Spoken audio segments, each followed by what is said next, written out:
दोस्तों अक्सर जो पढ़ाई करते हैं, चाहे वो कोई स्टूडेंट हो या फिर किसी कम्पिटिटिव एग्ज़ाम की तैयारी कर रहे हों, उन्हें एक शिकायत तो ज़रूर से होती ही होती है। और वो ये कि उनसे पढ़ाई बिल्कुल भी नहीं हो पाती है या उनका पढ़ाई में फ़ोकस बिल्कुल भी नहीं लग पाता है, जिसकी वजह से ये लोग बेहद परेशान रहते हैं और अपनी परीक्षा के समय पर बिल्कुल हताश हो जाते हैं। क्योंकि पूरा साल तो उन्होंने कुछ पढ़ा होता नहीं है, तो फिर एग्ज़ाम्स के टाइम पर वो क्या ही तीर मार लेंगे। लेकिन वहीं कुछ स्टूडेंट्स ऐसे भी होते हैं जो आम तौर पर कुछ खास पढ़ाई तो नहीं करते हैं, लेकिन फिर भी वो अपने एग्ज़ाम्स में टॉप कर ही जाते हैं। जस्ट बिकॉज ऐसा इसलिए होता है क्योंकि उनके और हमारे पढ़ाई करने के तरीके में कुछ थोड़ा सा, बिल्कुल इतना सा डिफरेंस होता है, जिसकी वजह से ऐसे लोग कम समय में भी ज़्यादा सिलेबस को कवर अप करके अच्छा स्कोर कर जाते हैं और बन जाते हैं क्लास के टॉपर। तो दोस्तों मैं यही चाहूँगा कि आप सब भी उनके और आपके बीच के इस थोड़े से डिफरेंस को ख़त्म कर दें, ताकि आप भी बिल्कुल इन्हीं की तरह अपनी पढ़ाई में ध्यान लगा पाएँ और दर्ज कर पाएँ क्लास के सबसे होनहार बच्चों की लिस्ट में अपना नाम भी। जिसके लिए मैंने आप सभी के लिए 5 ऐसे पॉइंट्स तैयार करे हैं जो कि आपकी पूरी मदद करेंगे आपको आपकी पढ़ाई में जीनियस बनाने में और आपके एग्ज़ाम्स में बेहतर स्कोर करने में। जिसमें कि पहला पॉइंट या कहे तो सबसे पहली बात जो हमें अपनी पढ़ाई के समय या एग्ज़ाम्स के टाइम पर सबसे पहले ध्यान में रखनी है, वो ये है कि हमें खुद को मेंटली बिल्कुल काम रखना है, बिल्कुल शांत करके रखना है।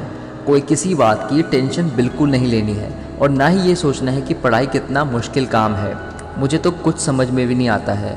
और यदि आपके एग्ज़ाम्स नज़दीक आने वाले हैं तब भी आपको बिल्कुल नहीं घबराना है और ना ही ये सोचना है कि अब आपका क्या होगा, आप पास भी होंगे या नहीं। उस समय आप इन सभी बातों को अंदर आने से बिल्कुल रोक दें और अपना स्वभाव बिल्कुल काम रखें। क्योंकि ज़्यादातर स्टूडेंट्स ये गलती कर बैठते हैं कि वो बिल्कुल एकदम से ढेर सारे सरदर्दी पाल लेते हैं, जिससे कि उनके दिमाग तक ये पॉइंट्स पहुंच जाते हैं कि अब जो वो काम करने वाले हैं वो बिल्कुल बेकार काम है, जिसकी वजह से आपका दिमाग नेगेटिव थॉट्स को जनरेट करने लग जाता है, जिसकी वजह से आप फोकस किसी कीमत पर नहीं कर पाते हैं।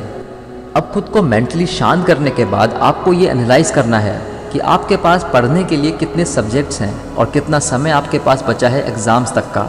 इन दो बातों को आपको ध्यान में रखकर एक सही प्लानिंग करने की ज़रूरत है कि किस सब्जेक्ट को आपको कितना समय देना है।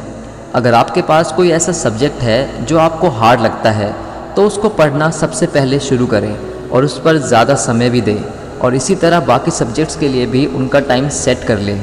क्योंकि अगर हमें किसी भी स्थान तक पहुंचना है तो सबसे पहले हम यही प्लान करेंगे कि हमें कहां से कैसे कैसे किन किन रास्तों से जाना होगा। अगर चलने से पहले हमारे पास ठीक तरीके से रास्ते की प्लानिंग नहीं होगी तो हम उस स्थान तक नहीं पहुंच पाएंगे। इसीलिए उसी तरह से पढ़ाई में भी प्लानिंग करना बहुत ही ज़्यादा ज़रूरी है, तभी हम सभी सब्जेक्ट्स पर ठीक तरह से ध्यान दे पाएंगे। तो चलिए बढ़ते हैं अगले पॉइंट की तरफ, जो कि है make your study table clean.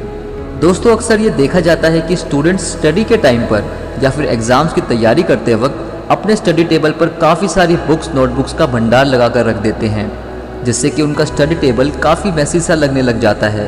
जिससे कि प्रॉब्लम ये आती है कि स्टूडेंट काफ़ी ज़्यादा कंफ्यूज हो जाता है और अपनी पढ़ाई पर कंसंट्रेट बिल्कुल भी नहीं कर पाता है और ख़ुद को उन सभी बुक्स के दबाव में रखने लग जाता है, जो कि बहुत ही ज़्यादा गलत बात है।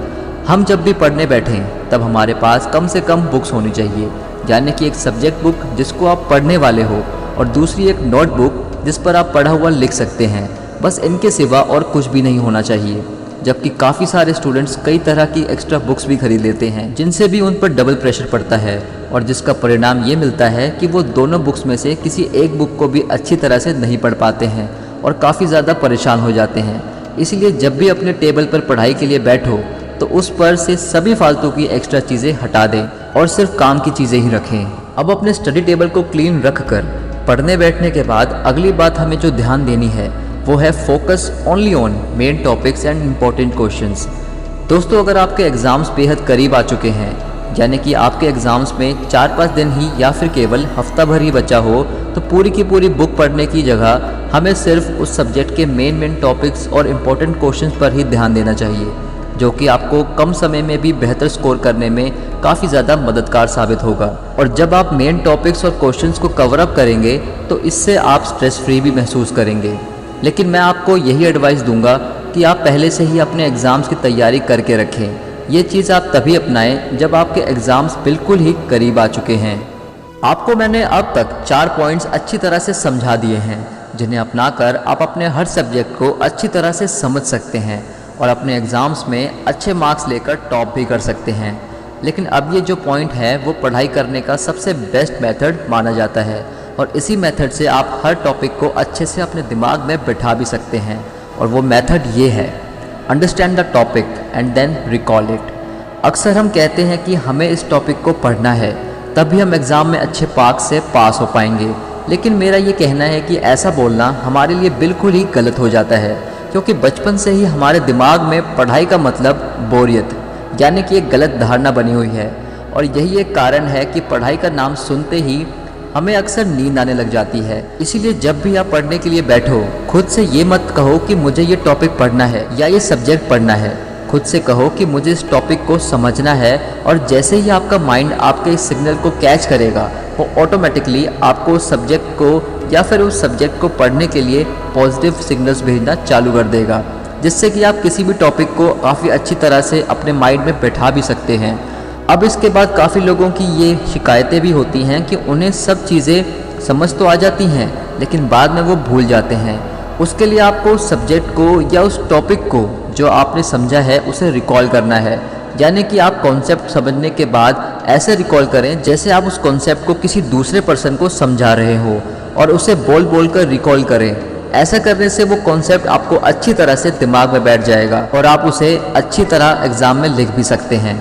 दोस्तों, मैं उम्मीद करता हूँ कि मेरे थ्रू बताए गए ये सभी पॉइंट्स आपको अच्छी तरह से समझ आ ही गए होंगे और आप इन सब का अपने स्टडी और एग्ज़ाम्स के टाइम पर ज़रूर से इस्तेमाल करेंगे और इनका लाभ उठाएंगे।